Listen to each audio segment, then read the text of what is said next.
Welcome to everyday cooking. இன்னும் எங்கள் சேனலுக்கு சப்ஸ்கிரைப் பண்ணாமல் இருக்கிறீங்களா? மறக்காமல் கிளிக் பண்ணுங்கள் சப்ஸ்கிரைப் பட்டனையும் பெல் ஐக்கானையும். எப்போது எங்களோட கனெக்டடாக இருங்க அண்ட் சப்ஸ்கிரிப்ஷன் ஃப்ரீ. இன்றைக்கி குழந்தைங்களுக்கான ரசம் சாதம் எப்படி செய்யுதுன்னு பார்க்கலாம். ஒரு 1/4 டீஸ்பூன் அளவுக்கு சீரகம் எடுத்துக்கோங்க,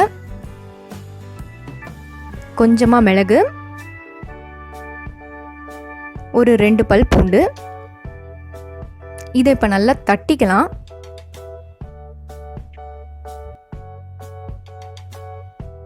சில டைம் குழந்தைங்க வயிறு புஷ்ஷுன்னு இருக்கும், ஹெவியாக சாப்பிட்ருந்துருக்கலாம். அந்த டைமில் உங்களுக்கு அடுத்தது என்ன கொடுக்கன்னு தெரியாது. அந்த மாதிரி டைமில் ரசம் வச்சு கொடுங்க. இது நல்லாவே டைஜஷனுக்கும் ஹெல்ப் பண்ணும்.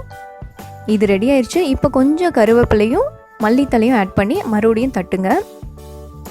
எப்பயுமே பேபி ஃபுட்டில் நீங்கள் சீரகம், பூண்டு, அதே மாதிரி மஞ்சத்தூள், இது 3ஐயும் நல்லா சேர்த்துக்கோங்க. அது உங்களுக்கு நிறையவே ஹெல்ப் பண்ணும், டைஜஷனுக்கு ஹெல்ப் பண்ணும். அதே மாதிரி ஆன்டி பாக்டீரியல் உங்களது மஞ்சத்தூள் எல்லாம். இப்போ ஒரு பாத்திரத்தில் கொஞ்சமாக நெய் விட்டு இதை வதக்கிக்கலாம்.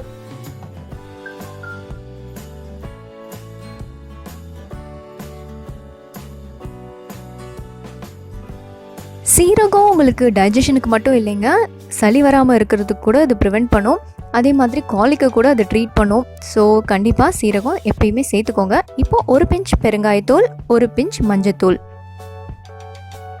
இதை சேர்த்து நல்லா வதக்கிக்கோங்க.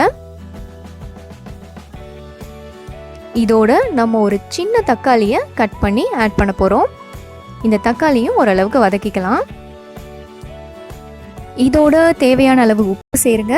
1 வயசுக்கு உள்ள குழந்தைங்களா இருந்தால் உப்பு சேர்க்க வேண்டாம். 1 வயசுக்கு மேற்பட்ட குழந்தைங்களுக்கு மட்டும்தான் உப்பு சேர்க்கணும். இப்போ இதோட 1 கப் அளவுக்கு தண்ணி ஆட் பண்ணி இதை கொதிக்க விடலாம்.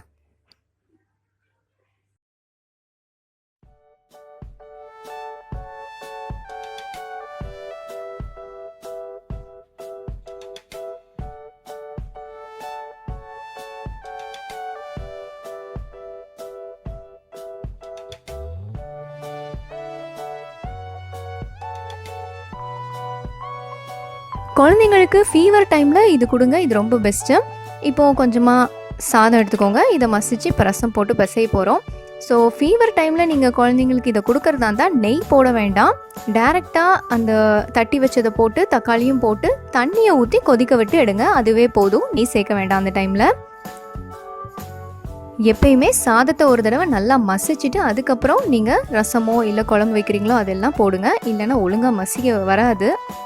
அதே மாதிரி 1 வயசுக்கு உள்ள குழந்தைங்கன்னா கண்டிப்பாக மிக்சியில் போட்டு ஒரு சுற்றி கொடுத்துருங்க. அப்போ தான் அவங்களால ஈஸியாக சாப்பிட முடியும்.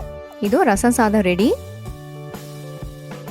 வேறொரு பேபி ஃபுட்டோட உங்களை சந்திக்கிறோம். மறக்காம எங்கள் சேனலுக்கு சப்ஸ்கிரைப் பண்ணுங்கள்.